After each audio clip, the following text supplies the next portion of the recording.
one of the reasons I wrote the play is because although I am, in general, for progressive movements, I'm absolutely, and I think everybody is in general, for equality and social justice, which, like I said, no society on earth has ever gotten that right. But I think we should try, and yet I think if you don't know the history of it, you're really only speaking from what's going through your social feed.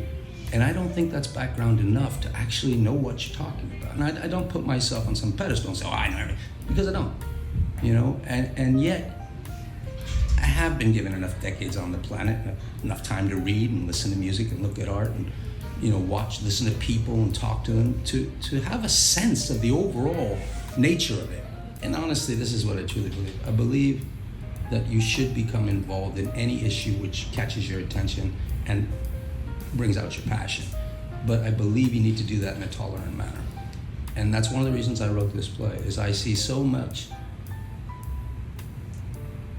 times where two people who I believe actually see eye to eye, but one of them is not tolerant, or the other is not, or neither are tolerant, and thus they can't communicate. And how are you going to ever affect any change at all if you can't communicate with people? And I think that's needed. And I wrote the play for that reason. The play shows where intolerance of a vocabulary choice, of an idea, of a way of being just doesn't work. And I believe most of the progressive social movements are all about being tolerant. I wrote the play for the second reason, which is meta theater, like I said, theater making fun of theater. And that is because I have decades of experience in theater, doing theater, writing plays, behind the scenes, directing, acting, producing, sometimes just being a stagehand. I've got decades of that, many plays. I don't even want to think about the number, and I see all the fun stuff that goes on, and I see all the terrible stuff that goes on, and all the things people do at the after parties. And so the humor in the play, the reason it's light comedy, is because I'm really just poking fun at all the things that theater people do behind the scenes, and they're all in the play, and each scene has a real experience that I went through. I may be summarizing it, but that's actually been my experience. And of course it is, because theater is a very emotional experience, and people do get very close, and guess what? They also get very brutal with each other, like a close, well-knit family. You got the good days and the bad days, and that's the main reason for writing the play. The third reason is very personal, but like I said, I'm not gonna talk about it. Come see the play, and if you know me, you'll be like, I know what he's doing. That's Joe. Go right ahead, enjoy yourselves. I do pay homage to Tennessee Williams in the play. One, because I think he was a great writer, and two, because I think for a long period of his life he was cast out, misunderstood, not part of the in crowd anymore after having been. And he died in tragic circumstances. And he also got hugely popular in the 50s. But even then, he wasn't allowed to completely express himself. On stage, usually.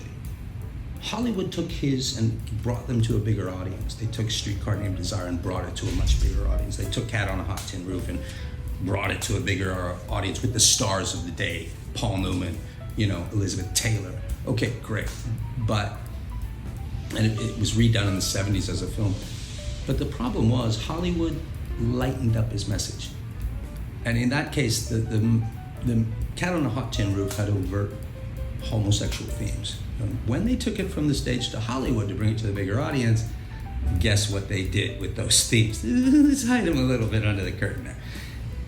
And same with Streetcar Named Desire. Streetcar Named Desire had, in the original stage play, quite explicit references to sexual violence, domestic violence, and of course Hollywood took it and toned it down for the mass audience. Now that was the 50s. But at the same time, I thought to myself, in the current era, when that kind of theme is allowed and is opened, it's just tragic that Tennessee Williams has been forgotten and untold. What I believe theater should do for an audience is not hit them over the head with anything and tell them what to believe. I don't think you should ever do that, even in a novel, but let's just stick to the stage. I don't think you should do that. What I do think is it should posit a question and let the audience walk away making their own answer. In every piece of theater, there will be something, even if it's not the whole play. There'll be a scene or two that you can walk away and even if it's by yourself, meditate on. Certainly it's more fun to discuss it with a friend and see if they thought the same thing you did and if they agree or disagree. And those discussions are just great. And I think the audience then has a part of their mind that might have just slumbered. Well, for me, there are a lot of places in my life where I'm quite open. Most things, I'm quite an open person. People ask me a question, I answer honestly.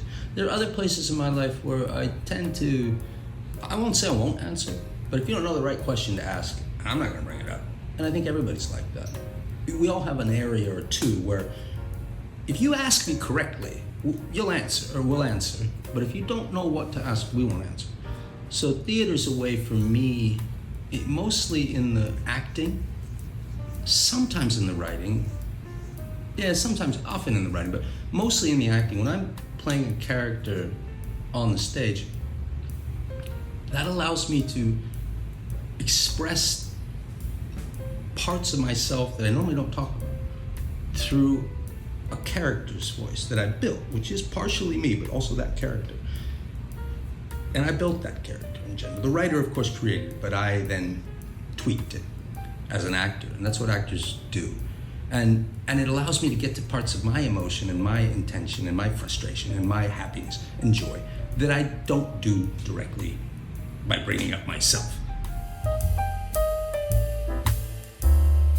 The show is September 8th, 9th, and 10th. That's next month. It's at U Square near Major Cohen subway exit. It's about a 5-minute walk. It's a nice little theater. Holds max about 100.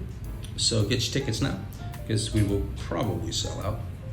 And I would also say it's just a good chance to catch up with people you haven't seen since pre-COVID, and just to chat and see what the community's up to. And you'll know a lot of the people on the stage as well. If you're local here, you'll know a lot of people on the stage, and you can go out and, have fun and chat with them afterwards and whatnot.